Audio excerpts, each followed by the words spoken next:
a presença mesmo geofísica do espaço arqueológico, em que a criança pudesse visitar o sítio arqueológico, conhecer a nível de geografia, a nível de geologia,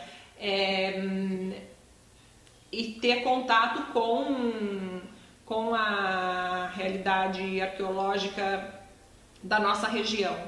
Olha, bem dentro do ponto de vista seu profissional como educadora. Não, veja bem, isso quando você fez escola normal, né, curso magistério, então você vê, a criança é imediatista e a criança tem que partir do próximo para o distante.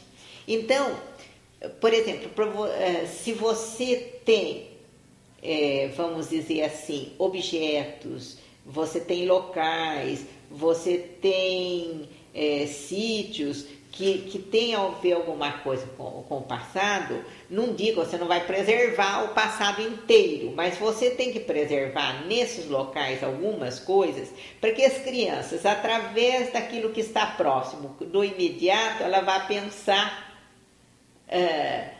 depois naquilo que é mais distante. Por exemplo, assim, vamos imaginar as casas que se construíam no tempo da colônia, no tempo do império, não eram com os materiais que se constroem agora. Então ela vai visitar uma casa que tem aquelas características, ora construída assim, para que ela possa, vamos dizer assim, arejar a sua visão, inclusive saber que aquilo que está existindo agora, num outro tempo, vai ser diferente. Mas, então, vamos imaginar, a transformação é uma coisa, o descartável é outro. Porque o negócio que a gente vive e que está dando todos os rolos agora, numa sociedade que é uma sociedade de consumo e descartável, não está utilizando mais, joga fora, que tem um reclame assim, mãe, eu vi na televisão outro dia, essa bolsa joga fora, essa não está velho, joga fora, e o vovô, o que a gente vai fazer? Então daqui a pouco vai ter que jogar fora o vovô também, né? Vai jogar fora o pessoal. Aliás, estão jogando criança que está pela janela, já está começando. Então, eu acho que na medida, quer dizer, vai transformar, vai ser eterno, não vai.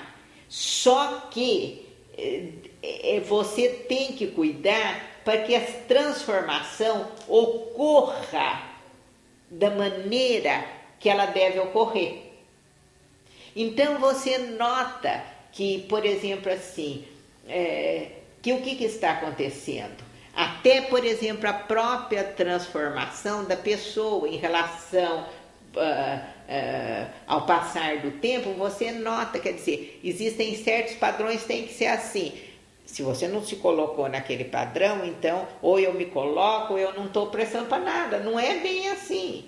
Você tem, agora, é aquela coisa, o que não adianta a gente querer que a transformação seja uma transformação a toque de caixa, como alguém passou na cabeça de alguém que deve ser, porque tudo que é que nem uma fruta, você amadurece forçada, ela não presta. Se ela ela tem que ter o período de amadurecimento. Então, se a pessoa vamos dizer, se a pessoa não enxerga, e infelizmente quando quem não enxerga, quem está administrando, isso vai ter um custo muito grande para as pessoas. Eu penso isso. Então, por exemplo, uma criança, vamos imaginar, um sítio arqueológico, tirou tudo que tinha que tirar no sítio arqueológico. Fez tudo isso, preservou uma parte ali, pequena, porque se você faz um loteamento, alguma coisa, você tem que preservar, inclusive o patrimônio não é só cultural, o patrimônio, ele é um patrimônio até físico, porque se você impermeabiliza todo lugar e constrói prédio, que nem tem um lugar em São José que está um prédio praticamente ligado no outro, e como São Paulo, quando chove, a água no solo não absorve a água e daí dá todas aquelas enchentes, aquelas coisas, aquilo que você não cuida, aquilo que você não preserva de parte ecológica, dessas coisas, depois vai te cobrar. Ok. Não sei se serviu.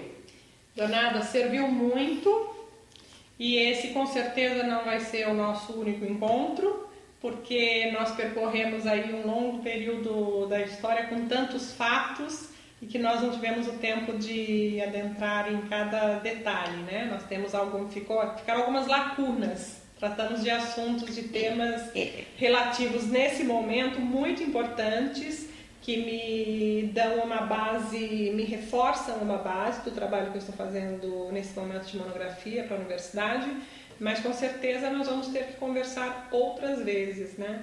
Porque o que eu puder. Com certeza a sua memória guarda aí tantas preciosidades que ainda não estão registradas devidamente. Esqueci de falar uma coisa. Existe, porque esse cemitério do Avari, porque o pessoal de casa tem umas flores aqui, quis que escolhesse e levar, só vou concluir isso aí para você. Quis que levasse, porque queriam levar essas flores, eu falei, tá bom, vou levar com vocês antes do final, para não ir amanhã. Daí eu fui com eles. E tem uma parte de túmulos históricos do cemitério, que é uma parte que retrata a memória desse período que foi o período em que viveu Gomes Leitão, tudo isso. Sim, estão lá os 3 barões, os 2 de Santa Branca e de Jacareí, que eram todos de Jacareí, na verdade. O coronel João da Costa Gomes Leitão, a esposa, os filhos. Pois tem uma parte também do cemitério, que através dos livros do cemitério é muito interessante a gente observar, que poderia ser estudado, né? Pretendo eu estudar uma parte disso. Aliás, a minha monografia inicialmente seria sobre o cemitério da saudade do bairro do Avareí. Depois que coincidência eu falar. Exatamente, mas por exemplo, que depois se dinamizou no aspecto da política cultural, da preservação do patrimônio, né? Porque isso aqui reflete o cemitério atualmente, o abandono que ele se encontra. E existem os livros em que aparecem, inclusive, os escravos do coronel João da Costa Gomes Leitão, os escravos do barão, o tipo de doença que eles morriam. Alguns escravos do coronel, principalmente as escravas mulheres, que morriam todas com um determinado tipo de doença em um período muito recente, né, da vida, do desenvolvimento da pessoa. Então, existem tantos subsídios ali para a gente poder ir escrevendo, né, a história da cidade, a história social, inclusive, e com a presença dessas pessoas, e também o cemitério como um patrimônio, uma reserva de patrimônio que a gente tem para estudar.